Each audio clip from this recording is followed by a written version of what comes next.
Lo imprevisible, en tanto que no previsible, inesperado y por eso sorpresivo, es aquello que rompe con lo inmediato anterior hasta el punto de casi negarlo.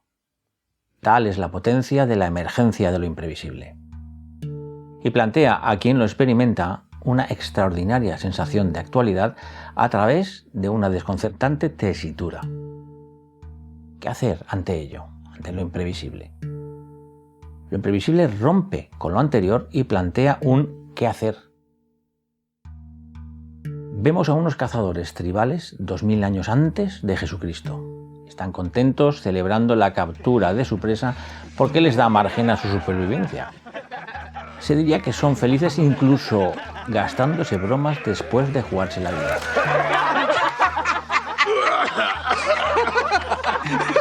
Pero de repente, algo hay en el ambiente que les hace cambiar de actitud. No saben con precisión de qué se trata, pero su alegría se ha tornado en inquietud. Ha emergido lo imprevisible. Y tal y como apuntábamos nada más empezar, lo imprevisible en tanto que inesperado y por eso sorpresivo, es aquello que rompe con lo inmediato anterior hasta el punto de casi negarlo. En efecto, la alegría se ha desvanecido, se ha disipado, ha quedado anulada. Parece que algo sucede en el entorno de estos cazadores, algo que no se ve, pero se siente. Algo que les ha hecho parar, escuchar, atender. Algo sucede, desde luego. Un pensamiento, sin duda. Un pensamiento devenido de la percepción, una percepción sensible y muy desarrollada. Lo imprevisible, decíamos, plantea a quien lo experimenta una extraordinaria sensación de actualidad a través de una desconcertante tesitura. ¿Qué hacer? ¿Qué hacer ya sin alegría y con miedo? Porque sin solución de continuidad pasan de la alegría a la incertidumbre, la inquietud y el miedo. Lo imprevisible ha roto definitivamente con lo inmediato anterior hasta el punto de negarlo. Spinoza, por cierto, llamaba al temor tristeza provocada por la duda. ¿Pero qué es el miedo?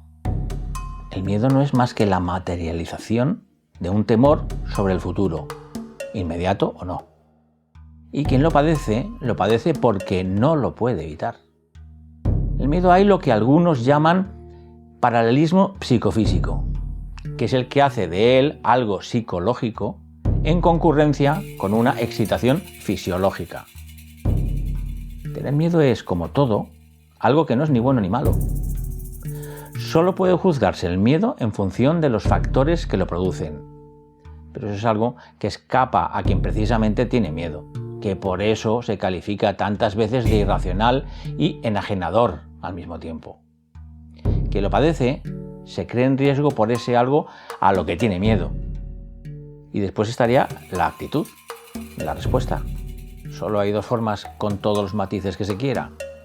La irracionalidad, esto es la que se pone al mismo nivel de ese enemigo abstracto, el miedo, y el que se opone a partir de la racionalidad.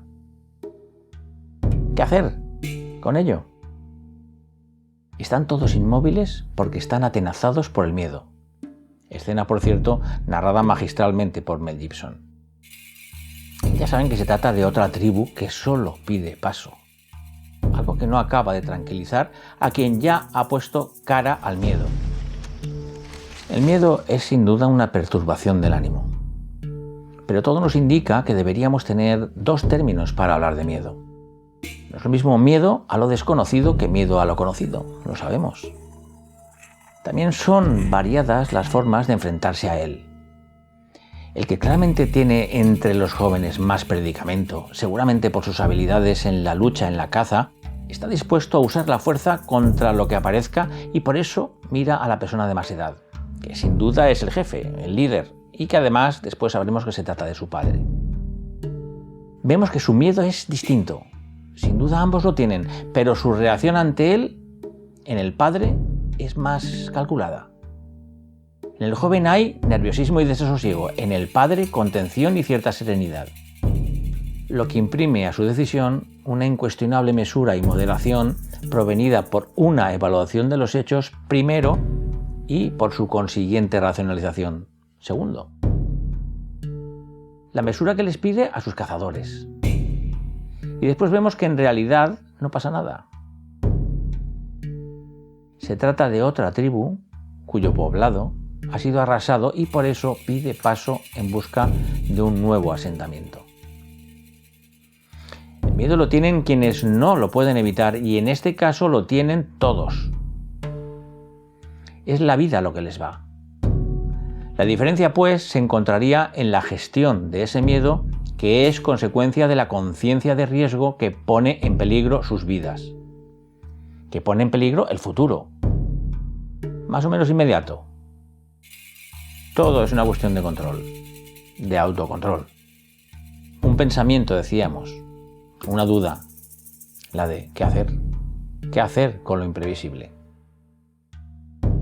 El miedo lo tienen quienes no lo pueden evitar, decíamos. Pero ¿hasta qué punto es eso cierto? Decíamos que una cosa es el miedo a lo conocido y otra el miedo a lo desconocido. Y decíamos también que la distinción la proporciona la diferencia a la hora de responder ante él. En cualquier caso, habría mucho que matizar respecto a lo que entendemos por desconocido. Una cosa sería tenerle miedo a lo que puede sucederte si has contraído un virus, por ejemplo. Miedo a lo conocido que invade literalmente nuestro cuerpo. Y otra muy distinta, tener miedo a contraer un virus. Miedo a lo desconocido en la medida en la que tu cuerpo no lo conoce. Sobre todo si el miedo ha de condicionar la misma existencia. En el primer caso, el miedo sería justificado, pero en el segundo, el miedo no sería sino una forma de aniquilamiento gradual del uno y daría como consecuencia una pequeña muerte en vida, la que produce el miedo perpetuo, el amor al miedo, valga la paradoja. En cualquier caso, insistimos, todas las manifestaciones del miedo tienen como causa algo real para quien vive ese miedo. ¿Acaso la causa de quien vive con miedo a contraer un virus no es para él tan real como inevitable? Pues claro. Pero si la verdadera cuestión es vivir dignamente y con alegría, ¿no es cierto que quien vive con miedo a lo que pudiera pasarle vive peor que quien vive sin él? Sin duda.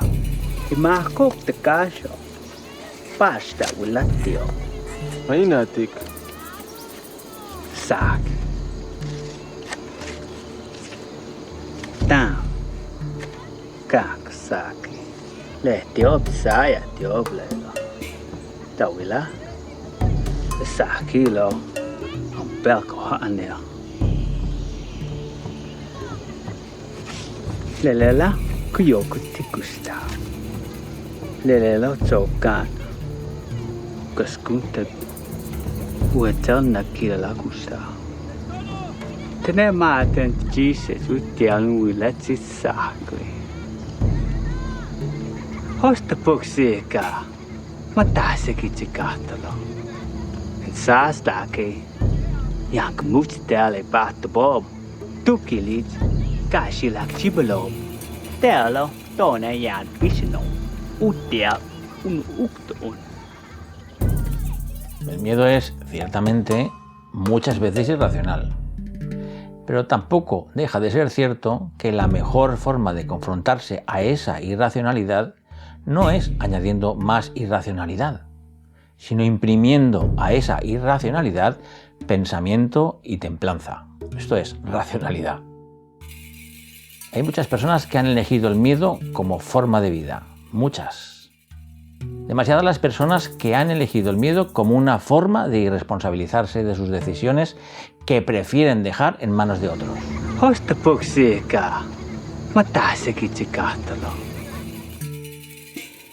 Por cierto, ¿saben ustedes qué significa el término misología?